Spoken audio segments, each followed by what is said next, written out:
ते कार्तिक छठिया मैया रखली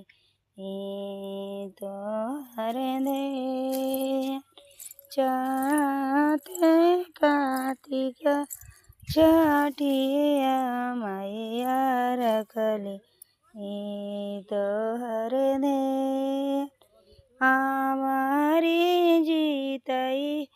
छठिया मैया तेजस्वी के सरका